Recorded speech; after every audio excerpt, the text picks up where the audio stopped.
Hey kids, it's time for another Harris Puppets Fun Club. And how do you much like Harris Puppet shows?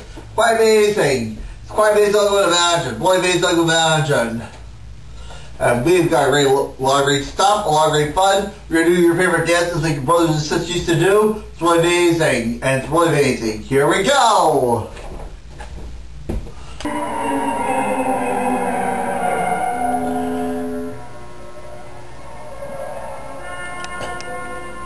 I am Inspector Bishbot from Scotland Yard. Let me tell you the story of Jeremy Hicks, a man who was scared to death. Jeremy was night watchman in a graveyard. He saved every dollar he earned and kept it all right in his pocket. The only person who knew it was there was his landlord, the greedy Dr. Mandible. Jeremy was very nervous, and Dr. Mandible gave him some pills, but somehow the pills only made him more nervous. Then the doctor suggested he should read before going to bed, something relaxing, like The Strangled Corpse, The Nine-Fingered Snow Beast, or The Glucotinous Glob. But these books only kept him awake. He tried The Man with the Big Hole in Him, and then one day he picked up The Ticker Sticker. Jeremy hoped this was the book that would put him to sleep. Poor chap.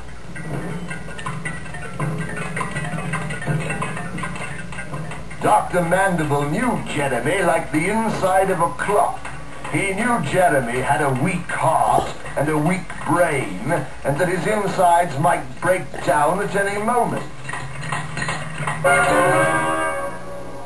Jeremy was very nearsighted, besides being easily frightened and extremely short-winded.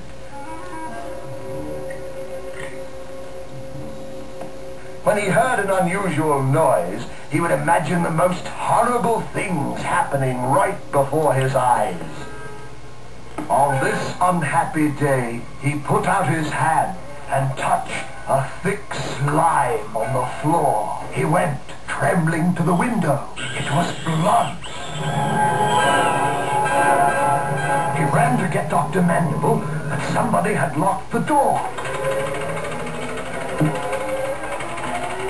The effort of trying to open it strained his poor weak body to the breaking point. Then he saw, in the half light, a horrible tiger charging him from above.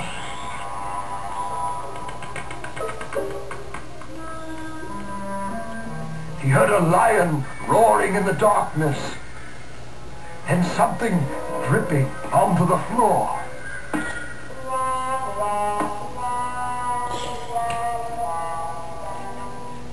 A strange figure sprang out at him.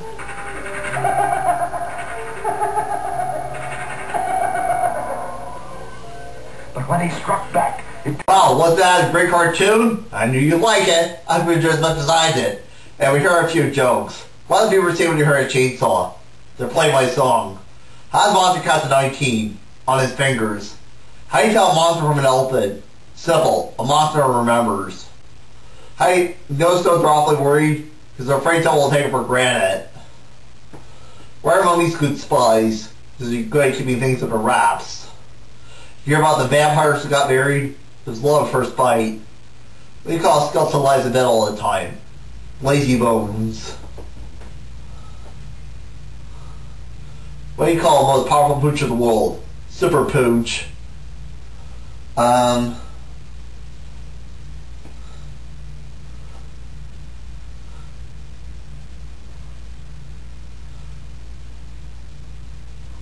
Why is...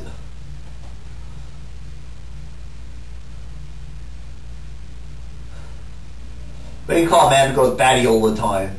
Batman. Anyway, why don't you watch this next cartoon?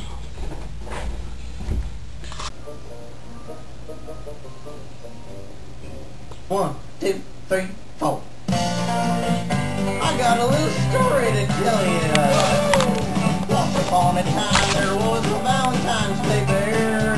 He was all alone, thought nobody really cared. Then he got a hug, and now he's got the bug. No longer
good, not too loose and not too smooth.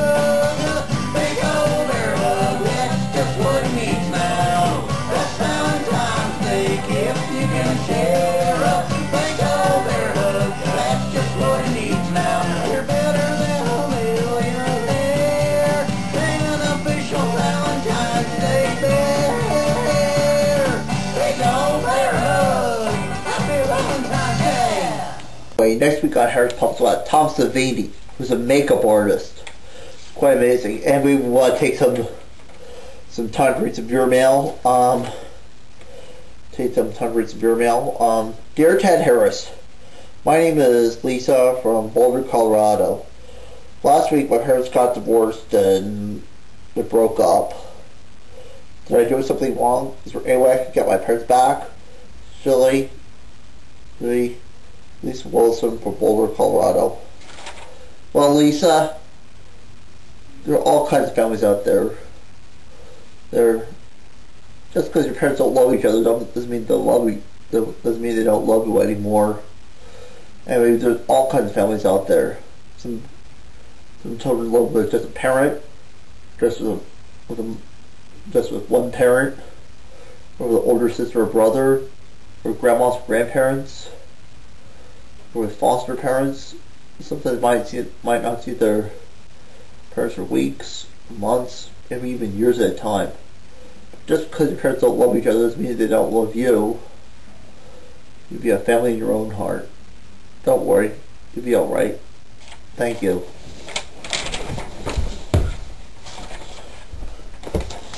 It was careless of your wife to leave medicine in the place where Egbert could reach it. And it was wrong to tell him that aspirin was like candy. Poor Egbert, he took without asking. I know. When was the fourth time? Think back to last spring, Mr. Careless. Remember when you were using your green thumb in the garden when your flowers were growing? And so were the bugs. You were spraying the garden with the bug killer when your neighbor came over to borrow some tools. Hi, Will. There. Can I borrow your lawnmower? Mine's on the blink again. Oh, why sure. I'll leave this bug spray right here where it'll be handy where I can come back. Come on in. I think they're inside the garage. Nice weather we're having, isn't it? A lot of bugs, though. Yeah. Oh, I noticed the bugs. Boy, there are a lot of them.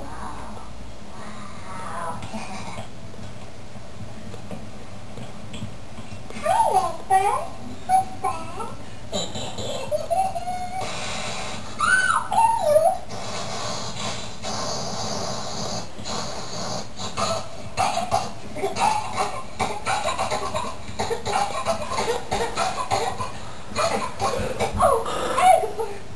What's At least there was no tube down his throat this time. But the doctor did stick needles into their arms, and they had to take another bath. Imagine, 2 baths in one day. Leaving a bug spray around was a bit careless. And then, of course, when it comes to Egbert. He took without asking. We all know that you and your family love Egbert very much, but really, this cannot go on. No more. No more. Now I see what you mean. This must stop. We'll poison-proof our home. Yay! Whee! Yay! That's quite good for you. Good for you, Careless Day. Sarah, Yes, dear? get all your detergents, bleaches, and polishes, and put them on a special shelf that Egbert can't get into. Yes, dear. Ronnie? Yeah, Dad? Gather up all the poisons in the house and put them in the back cabinet. I'll get a lock. Poison? You mean like ant picks and insect sprays? Yes, and paint thinners and paint remover. Read the label. Righto, Dad. Yay! Yay! Woo! Susie, Yes, Daddy. get all the medicines, aspirin, cold pills, iodine. Next we got Harris Pups about Tom Savini, who's a makeup artist. Quite amazing. And we want to take some time to read some viewer mail. Take some time to read some viewer mail. Dear Ted Harris, my name is Lisa from Boulder, Colorado. Last week my parents got divorced and we broke up. Did I do something wrong? Is there any way I can get my parents back? Silly. Lisa Wilson from Boulder, Colorado. Well, Lisa, there are all kinds of families out there. Just because your parents don't love each other doesn't mean doesn't mean they don't love you anymore. Anyway, there's all kinds of families out there. Some children live with just a parent, just with one parent, or with an older sister or brother, or grandma's grandparents, or with foster parents. Sometimes might not see their parents for weeks, months, maybe even years at a time. Just because your parents don't love each other doesn't mean they don't love you. You'll be a family in your own heart. Don't worry, you'll be alright. Thank you.